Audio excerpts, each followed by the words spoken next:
कम है, फिर भी मैं प्रयास करती हूँ। श्रीमद् भगवद गीता संस्कृत साहित्य का अलौकिक ग्रंथ है।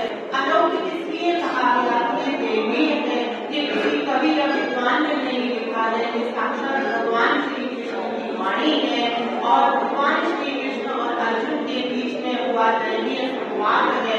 अब हम ये देखते हैं कि ये दैवीय संवाद कुरुक्षेत्र के युद्ध में ही क्यों हुआ, कहीं और क्यों नहीं हुआ। तो अर्जुन को एक निमित्त मात्र थे।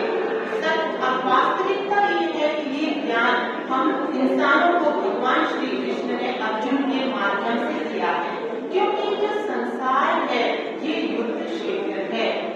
अर्जुन शस्त्र का भी ज्ञाता था, शास्त्र का भी ज्ञाता था, फिर भी वो युद्ध भूमि में विचलित हो गया। हम तो साधारण से इंसान हैं, साधारण से मनुष्य हैं, प्रतिदिन हम इतनी समस्याओं से जूझते हैं। हरदम हमारे मन में क्या करना चाहिए, क्या नहीं करना चाहिए, क्या उचित है, क्या अनुचित है, ये चलता ही रहता है। तो हम सभी अर्जुन ने अपने जीवन की समस्याओं को हल करने के लिए भगवद गीता हमारे जीवन का मैन्युअल है, हमारे जीवन की पुस्तिका है कि हम अपने जीवन को कैसे चलाएं। हमारा जीवन युद्ध क्षेत्र है, हम अर्जुन है। तो 2-3 पॉइंट मैं आपको बताऊंगी, जो अगर आप भगवद गीता से वो सीख लेते हैं, अपने जीवन में धारण कर लेते हैं, तो आपका जन्म सफल हो जाएगा। मैं अधिक नहीं बोलूंगी, सिर्फ 2 और 3 पॉइंट आपको बताऊंगी। कृपया ध्यान से सुने, प्रश्न भी होंगे। श्रीमद् भगवद गीता के द्वारा आप अपने मन पर नियंत्रण कर सकते हैं।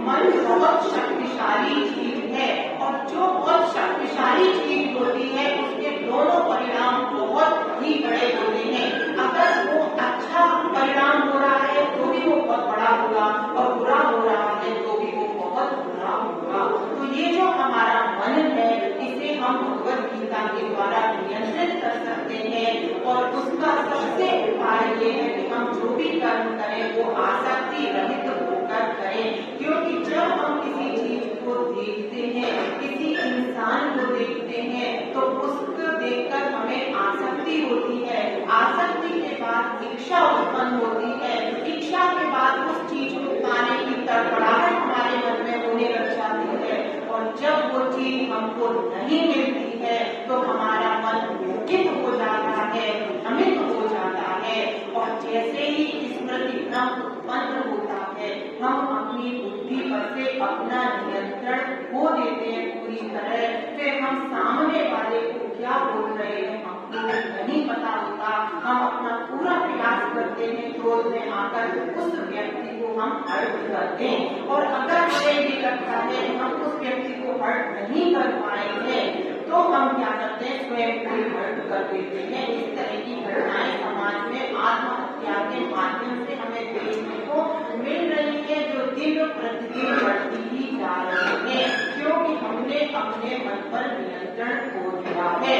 अगर हम अपने मन को नियंत्रित करके रखेंगे तो इंद्रियां भी नियंत्रित रहेंगी और क्रोध भी नियंत्रित रहेगा।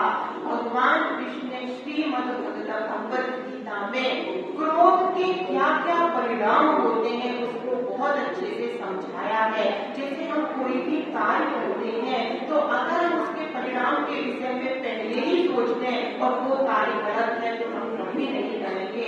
अगर हम भगवद गीता का अध्ययन करते हैं तो ये निश्चित बात है, मन लगाकर अध्ययन करते हैं। कैसे अध्ययन करते हैं? श्रद्धा के साथ। सिर्फ पढ़ने से कुछ नहीं होता, श्रद्धा के साथ पढ़ें, अपने दोषों से रहित होकर पढ़ें। अगर हम इस तरह से पढ़ते हैं तो हमें अगर क्रोध आता है तो हमारा क्रोध काफी हद तक कम हो जाएगा, क्योंकि भगवद गीता में ये बताया गया है कि क्रोध अपना काम कैसे करता है, क्रोध किस तरीके से हमारा नाश करता है। तो हमें अपने मन पर नियंत्रण करना है। जब मन नियंत्रित होगा तो इंद्रियां नियंत्रित होगी और इंद्रियां नियंत्रित होगी तो क्रोध आना बंद हो जाएगा। आज हम ये देख रहे हैं कि संसार में संसाधन बहुत अधिक बढ़ रहे हैं लेकिन व्यक्ति अशांत है, उसके पास धन है, दौलत है, संपत्ति है, सब कुछ है, अगर कुछ नहीं है तो वो शांति नहीं है। तो शांति हमें कहाँ मिलेगी? जहाँ भगवान होते हैं, जहाँ श्रद्धा होती है। और भगवान कहाँ हम प्राप्त कर सकते हैं? श्रीमद् भगवत गीता के द्वारा। और कैसे प्राप्त कर सकते हैं? जब हम श्रीमद् भगवत गीता का अध्ययन करते हैं तो हम अपने मूल स्वरूप को पहचानते लगते हैं। हमारा जन्म इस धरती पर क्यों हुआ है ये हम जान जाते हैं, तो हम भगवान को प्राप्त कर देते हैं।